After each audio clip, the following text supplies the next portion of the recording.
Hey guys, তো এখন আমরা কথা বলবো প্রধান সিনেমাটা নিয়ে। তো হাই, আমি Dhruv, welcome to the reviews, let's start. এবার প্রথমেই বলি, প্রধান এই রিসেন্ট টাইমে যেগুলো সিনেমা বেরোচ্ছে, দেবের বলতে পারেন বা বাকি হিরোদের বলতে পারেন, সেখান থেকে এটা অনেকটাই আলাদা। এবং অভিজিৎ সেনের যে আগের কাজগুলো ছিল, যেমন টনিক বা প্রজাপতি, তার থেকে কিন্তু এটা অনেক বেটার ফিল্ম। এবার কেন বেটার ফিল্ম, সেটার প্রধান কারণ হচ্ছে যে অভিজিৎ সেনের যে ঘরানাটা ছিল বা রিসেন্ট টাইমে যে সিনেমাগুলো দেব করছিল, সেগুলো খুবই ফ্যামিলি ওরিয়েন্টেড, ফ্যামিলির মানে লিটিগেশন নিয়ে বা ছোটোখাটো গল্প, এবং সেগুলোর মধ্যে কিন্তু অ্যাকচুয়ালি মেটেরিয়াল বা সাবস্টেন্স কিছু ছিল না। সেইখান থেকে এইখানেতে দেখাচ্ছে যে ধর্মপুর বলে একটা জায়গা আছে, একটা গ্রাম আছে, সেখানে একটা পলিটিশিয়ান আছে, বলতে পারেন গ্রামের প্রধান আছে, যারা আমাদের অনির্বাণ চক্রবর্তী প্লে করছে। এবং তার যে মানে স্ট্যাচারটা, সেই কীরকম পলিটিশিয়ান, তার যে রূপটা, সেটা আমরা সিনেমার মধ্যে দিয়ে দেখতে পাই। তার নেগেটিভ ক্যারেক্টারটা ভালো করে পোর্ট্রে হয়। এবং এখানে দেখতে পাই একটা মাস্টার আছে, একটা হেডমাস্টার ছিল, মানে পরাণ বন্দ্যোপাধ্যায় ওই রোলটা প্লে করছে। এবং তার সাথে ওই মানে তার পলিটিশিয়ানটার জন্য তার জীবনে কি ইম্প্যাক্ট পড়েছে, তার ফ্যামিলিতে মানে তারা বয়স্ক যে দম্পতি, তাদের জীবনটা কেমন। এবং সেখানেতে দেব অ্যাজ এ মানে হিরো বলতে পারেন, প্রোটাগনিস্ট বলতে পারেন, বা একটা পুলিশ অফিসার গিয়ে সেই জায়গাটা কী করে চেঞ্জ করছে, বা চেঞ্জ করতে গিয়ে তাকে কী কী স্ট্রাগল ফেস করতে হচ্ছে, পুরো স্টোরিটা এটা নিয়ে। এবার খুব যে নতুনত্ব শুনে মনে হচ্ছে তা নয়, কিন্তু এইখানে দেখতে পাবেন রিসেন্ট টাইমে আমাদের যে পঞ্চায়েত ভোটের যে প্রবলেমগুলো হয়, যে জিনিসগুলো আমরা প্রায় নিউজ পেপারে পড়ি, সেই নিউজ পেপারের ঘটনায় কিন্তু অনেকটা মনে হচ্ছে রিয়েলিস্টিক অ্যাপ্রোচ থেকে, মানে রিয়েলিস্টিক গল্পটাকে তুলে সেখানে একটা সিনেমাটিক লিবার্টি নিয়ে ওই রিয়েলিস্টিক মানে গল্পটার ওপর একটা বেশ অন্যরকম ভালো সিনেমা মানে গল্প তৈরি করা হয়েছে। এবং সিনেমাটা ওই কারণেই আমাদের খুব ভালো লাগে। এখানে দেবকে একটা সত্যিকারের পুলিশের যা ক্ষমতা, সেটার সাথে মিশিয়ে একটা হিরোর যে ক্ষমতা, এই দুটোকে কম্বাইন করে একটা বেশ ভালো ক্যারেক্টার ডেভেলপ করা হয়েছে। এবং দেব অ্যাজ ইউজুয়াল ভালো পারফর্ম করেছে, খুব এক্সট্রাঅর্ডিনারি কিছু না, আবার খারাপ কিছু না, মানে দেবকে মানিয়েছে ওর ক্যারেক্টারে। এবং সবথেকে ভালো লাগছে যে তার মানে ক্যারেক্টারটা যেভাবে লেখা হচ্ছে, সেটা খুব ইন্টারেস্টিং। এবং রিসেন্ট টাইমেতে কিন্তু এই ধরনের ক্যারেক্টার বা এই ধরনের পোর্ট্রেয়াল আমরা রিসেন্ট বাংলার কয়েক বছরে আমরা দেখিনি কো, বা এই টপিকগুলো নিয়ে কিন্তু সিনেমা বাংলা এখন বানায় না। ভূতের ভবিষ্যৎ বানানো হয়েছে তারপর থেকে, এবং ওটা প্রপার কমার্শিয়াল কোনো মুভি ছিল না, স্টিল ওটা খুবই ভালো মানে রিসেপশন পেয়েছিল পুরো অডিয়েন্সের কাছ থেকে। স্টিল ওই ধরনের সিনেমা আমরা রিসেন্ট টাইম আর দেখতে পাই না।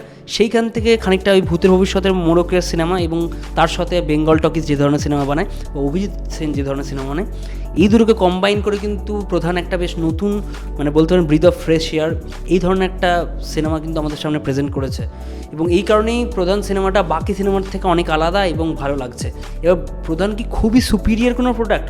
না, প্রধান খুবই সুপিরিয়ার কোনো প্রোডাক্ট নয়, বা প্রধান you can't compare it with Jawan or any other kind of cinema যেগুলো এগেনস্ট দ্য সিস্টেম লড়ছে। কিন্তু কম্পেয়ার করা উচিত নয়। বাংলার যে স্ট্যান্ডার্ড অনুযায়ী কিন্তু এই সিনেমাটা যথেষ্ট ভালো।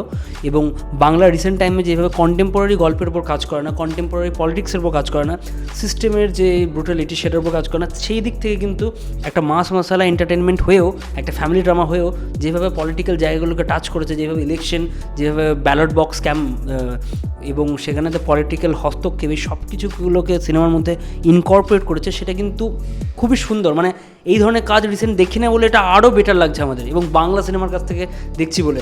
আর দেব, অতনু ঘোষ এবং অভিজিৎ সেন, এই ট্রায়োটা কিন্তু বেশ মানে বক্স অফিস সফল হচ্ছে।